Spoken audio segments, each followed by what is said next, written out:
Hello, everyone. My name is Ariana Ari Gonzalez, and I'm so excited to bring you guys another interview from the Breaking In and Building Under 25 series. If you don't know, I'm an artist manager and educator with my company, Darren Defy, and I'm also a junior talent agent with Art Talent Agency. And today I have an amazing young woman here who I'm going to be speaking with who goes by the name of Carly Webster. So, Carly, if you could just introduce yourself, tell me a little bit about you, how old you are, where you're at right now, all that good stuff. Awesome, awesome. Hi, my name is Carly. I am 19 years old and I am located in Dayton, Ohio. Though I currently, um, I frequently travel to Cincinnati, Columbus, Indianapolis, cities like that for concerts and events. I am currently the founder of Disabled Sauce, which is a volunteer organization focused on supporting disabled fans in the music industry.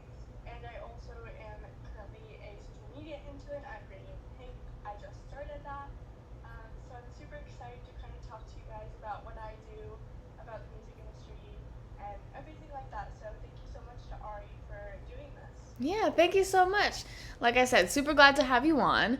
So, yeah, you mentioned disabled sauce, which is something that I have appreciated so much being able to learn about, as well as your internships. So, can you tell us a little bit about how, first of all, you got into, doing the thing with disabled sauce, as well as the internships that you got? How did you break into these sections?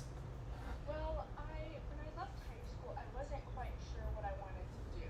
I ended up going to community college, where I am currently, just to kind of explore different classes. But as I kind of, explored things last summer, I was like, here's my chance to kind of break into the music industry, and I decided it really kind of was what I wanted to do.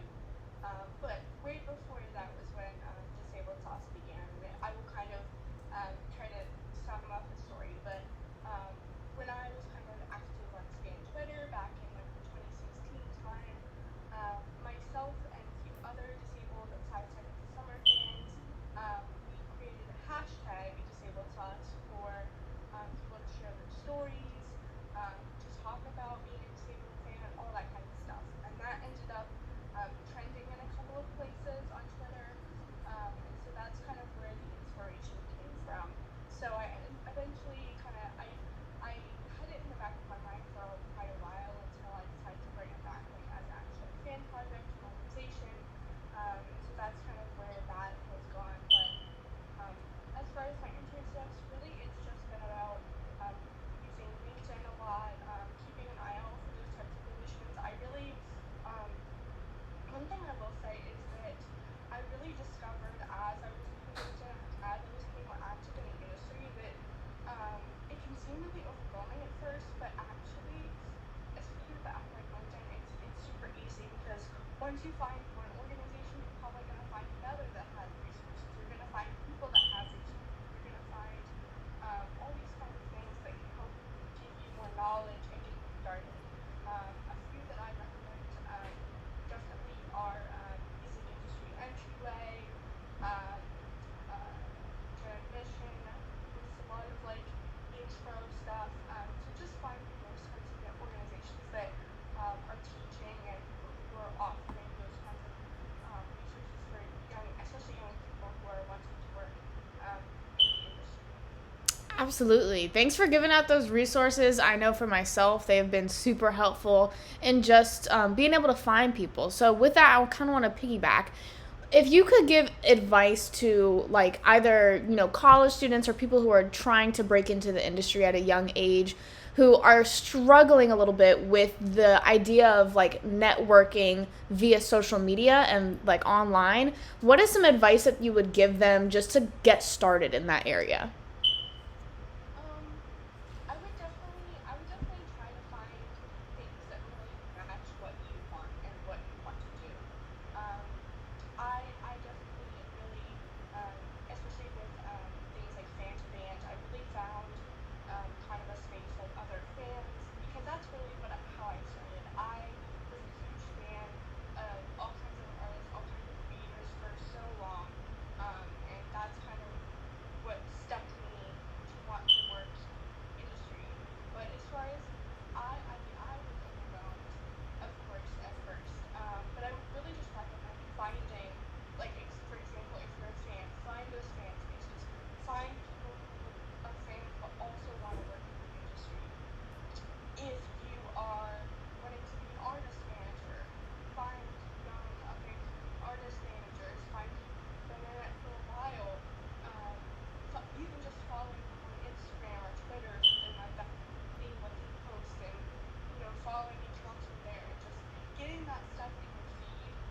it's really awesome because if you see it, then um, it's you're more likely to kind of engage with it. So Right. definitely just finding those spaces, those people that you don't necessarily have to connect with them right away. Like I said, even just following them is more than enough. Um, just kind of find out what really should angle for you. I love it. I love it. So, as we're still kind of on the topic of like how you got in and the practices that you kind of took along, was there anyone specific along your journey that really helped you break into the spaces that you're in now? I really want to give a quick shout out. Um, Eventually, I hope she might see this, but I want to give a shout out to Angela Mertzleft. She is a VIP coordinator for VIP Brooklyn. Um, Really quick story. I was attending 570 Summer's 2018 Be You There tour, and it was kind of one of my first times being in a pit. So I was a little nervous, especially as a disabled person. So Angie had ended up um, just making my experiences so great. She had security escort my friend and I into the pit and all this kind of stuff. And she really made me want to like work in the industry and give people those great experiences because I know sometimes um, that people can make or break someone's experience. And obviously if they're good at their job, they will give someone memories that will last a lifetime. So I want to be able to make that sort of impact. And if you haven't caught on yet, I'm kind of wanting to um, work in VIP coordination, merch management, fan engagement, anything that works with fans and their experiences. Because as a fan myself, I kind of know what we live for. I know what it means to feel included in a fan space, included in a group of people, and feel seen by your favorite artist. So um, I obviously don't speak for the entire fan collective, but I have kind of experienced kind of what we see is an artist reaching out and really connecting with the fans. So I want to make sure that overall fans are just having a good experience and being able to appreciate and love music as much as possible.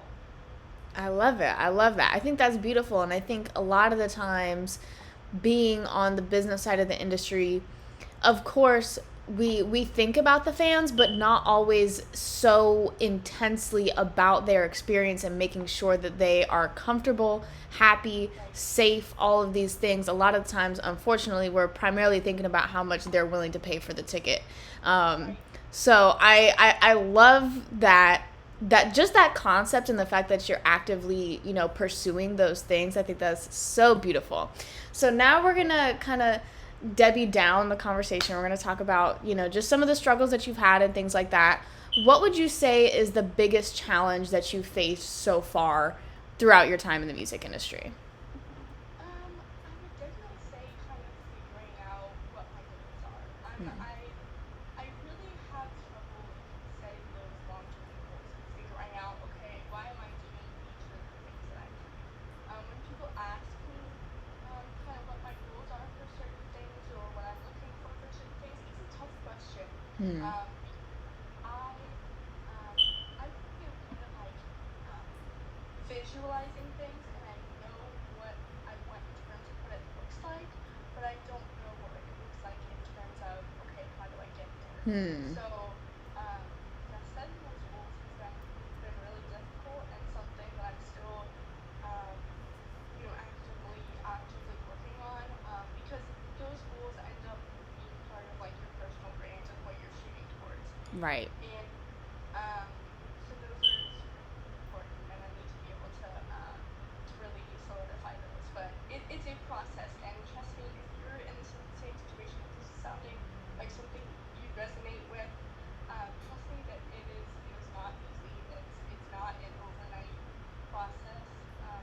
Sometimes you really just have to think about it. You have to look at those resources. You have to really build those smart goals if you're familiar with that.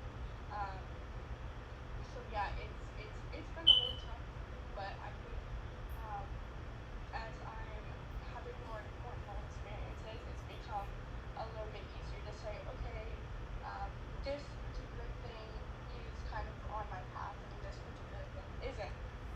But sometimes when obviously there are so many different opportunities out there, it's become difficult also for me to figure out, Mm.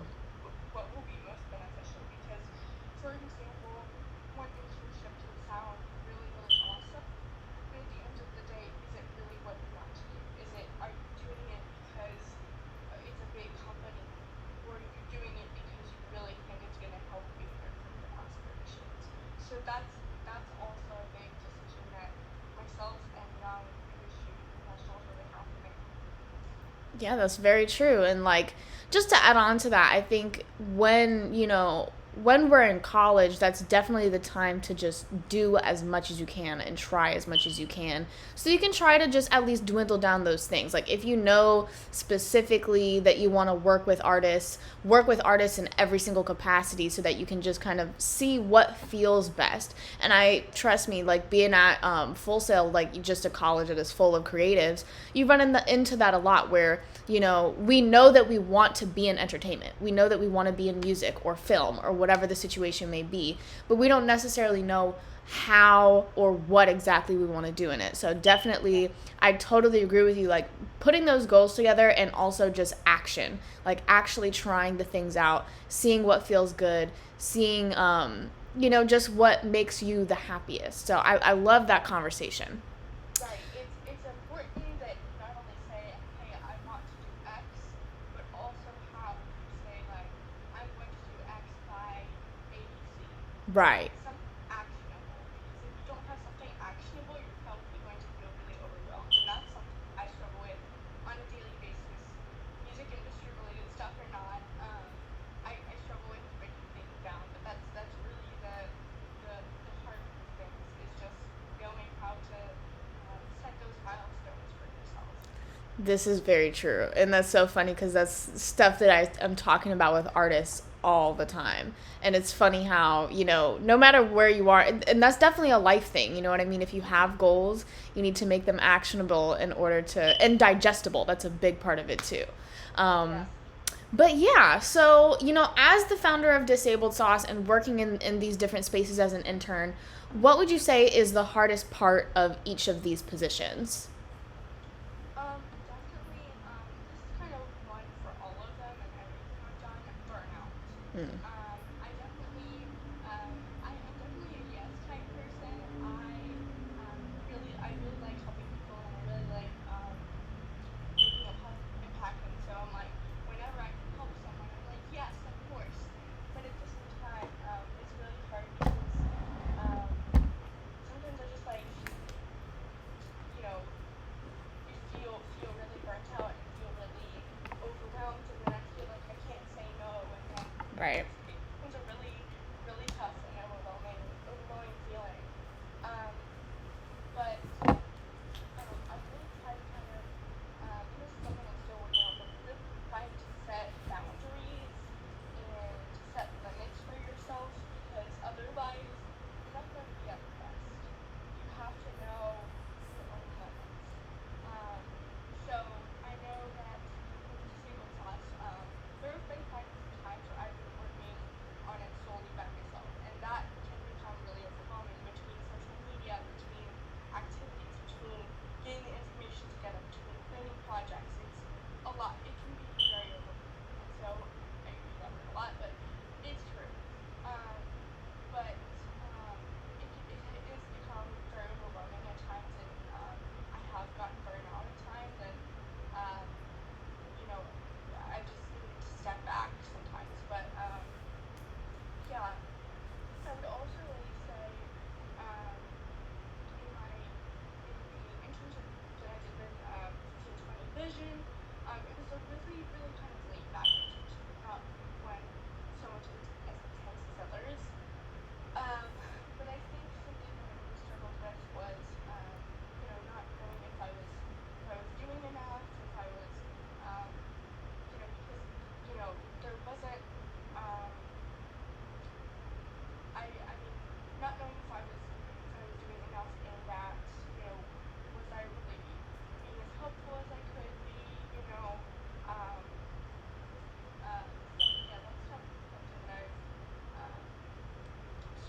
Absolutely. And that's another one of the things, like, it's something that we all go through, and it's important to vocalize it, because I remember when I first really started breaking in, you may say, and I felt very alone, like, because you go on LinkedIn and you go on these social media platforms where you see, other young people doing amazing things, and they never talk about the part of, like, my mental health is really messed up right now. I don't have time to see my family and my friends, these things that we all go through, but it's important to vocalize it because we don't want any of us to feel like we're alone.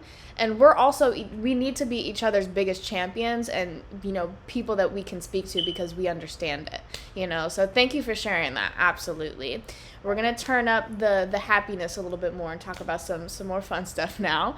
What is the favorite part of the positions that you currently hold? Um, Definitely just um, meeting more people. Um, for example, the Fancy Street team has just been a wonderful group of people. We're always celebrating each other's wins. We're always celebrating new stuff in music, and we really combine really well the concept of being a fan, but also being a professional, and we don't try to separate those two things because I know in some spaces in the industry, um, there are some folks who are like, we can't take fans seriously because we just think, they're obsessed and stuff like that. And unfortunately, that's mostly directed towards female presenting people. Um, but we're really trying to push forward that fan to professional pipeline because it does exist. I know a lot of people who will tell you it does, because I've seen a lot of my fellow fans who are, joining Grade PU or interning at certain companies and or going to music business schools and stuff like that. They're actively doing things they have, wanted to do probably ever since they became a fan. Um, so really just meeting other people. My intern cohorts have been awesome. Um, Girls Behind the Rocks show, shout out to them as well. Just all my teams have been so awesome and people that I hope I can keep friendships with and connections with for years to come and for a lifetime, hopefully. I love it. I love it. So, what is like the big dream? What is, the pinnacle of what you want to do throughout your career? I really would love to tour at some point. I'm a person who really does get like homesick pretty easily, so that is a concern that I have for the future. But I really would love to just go on the road and visit fans all over and help them have for really the best time ever at a concert, whether it be great or whatever it is, and make sure the memories that they take away from those are only positive, and that they can just continue, like I said, continue to um, enjoy music for the rest of their lives. I really, like I said, I would really love to just tour and be able to do that um, night after night. And I'm not sure what else I would do along with touring, but like I said, anything with fans. Um, so really just pushing the fan perspective. Lovely. Lovely. So, we're coming up on the last question. What are your next steps from here? Do you have any plans on things that, you have coming up, or are you really just more in the space of like growth in the things that you have going on? What are your next steps? Well, I obviously I just got hired at Granny Pink, so I will be working with them on commercial stuff. Um, and then as for the stable sales, we've got a lot of exciting projects coming up in the next few months, half a year. Um, we're still kind of in a stage of getting back kind of into the swing of things, but you'll slowly start to see some stuff coming up. So keep an eye out on our socials or LinkedIn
Lovely.